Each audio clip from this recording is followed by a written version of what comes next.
So I love to do the snake breathing exercise first to see how many seconds I can hold, and then do this sipping exercise second, because it kind of stretches everything out, and then sometimes I can get more air in and control the airflow a little better. So I kind of hate this sipping exercise, but it's a really good one, so we have to do it sometimes. So we're gonna fill up our whole lung capacity the best we can, so our tummy will, pop out as we inhale, and then we'll hold for a sec, and then we'll sip like we have a drink with a straw, and we're like sipping through the straw. So we go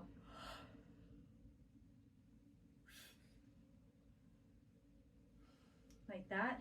Oh, actually no, that's the wrong inhale. I'm sorry. The inhale is like fill up both the lower and the upper part of your lungs. So normally when we inhale, we'll like just fill up, so our abdomen pops out, but the chest part here doesn't move, as opposed to like what most people usually do, which is like the chest goes up and collapses when they exhale. But this time we're going to fill up here and then here.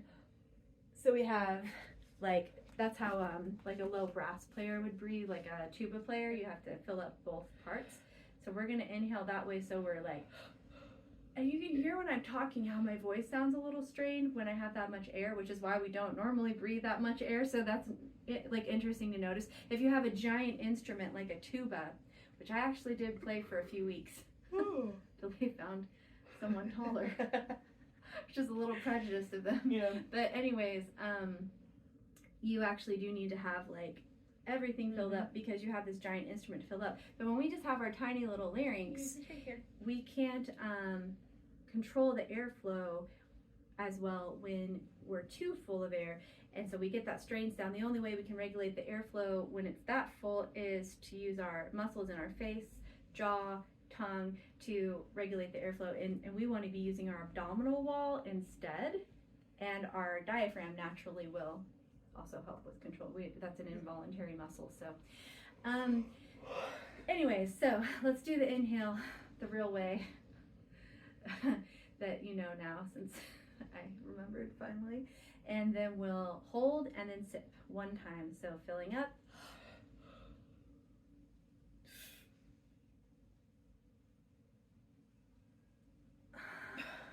And then release. Whew. And then we'll do the same thing again, but this time we'll sip 2 times. Okay, so an inhale.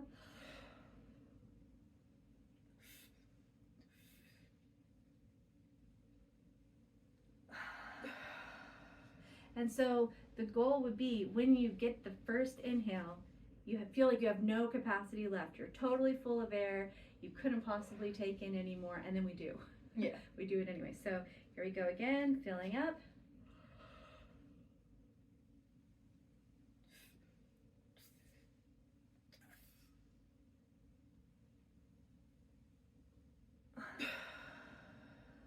You do it okay? Yeah. It's definitely, I could feel it, like, it's weird because I can feel it like, almost here where my ribs end. I can feel it too. I'm like, yeah. Well, it's the rib cage. Yeah. A cage for our lungs. So that's a great sign if you're feeling things in the bottom of your rib cage, because that's also like where your lungs are ending approximately, I think. So let's try a 4 sip if you can. Do you feel dizzy at all? Yep. Okay, great. Here we go. Do you feel dizzy? Yes. I never used to till I got pregnant, and now. Do you want to watch me do this one so you don't? No, it's fine. It's fine. I've got to somehow bounce back, but I don't know. Maybe it never is the same again after you have a baby. But so here we go. Another inhale.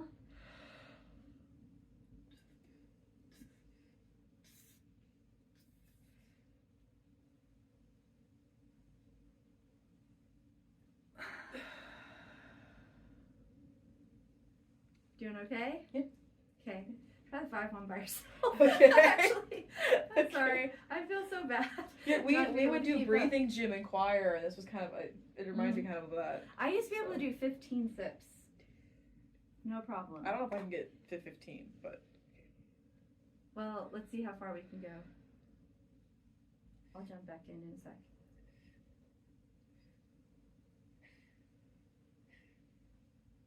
And unlike when you're singing, it's okay to see your chest like bouncing a little bit with each inhale, which I know probably feels weird to think of allowing that to happen. Yeah, after because we're usually so you're hard like, to eliminate you're the like, do movement. not, no baby birds.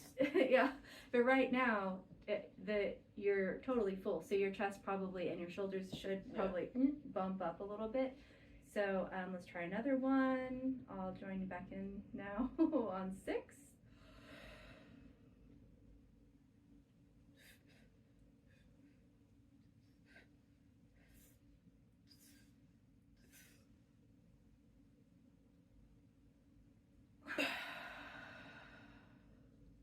Still good? I'm definitely feeling stretching in there. I can feel it happening. Good.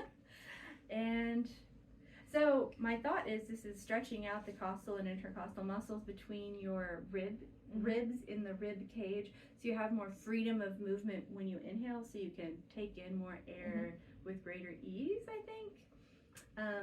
I don't know for sure if that's the reason why, but that's the reason that makes sense to me. I have not heard someone explain it that way, but like I say, it makes sense to me. I know on skeletons it's not always there, but I think there's, and I don't know human anatomy great, but I think the sternum is not necessarily connected to the ribs entirely. There's some cartilage, and I think you can stretch that just a little bit.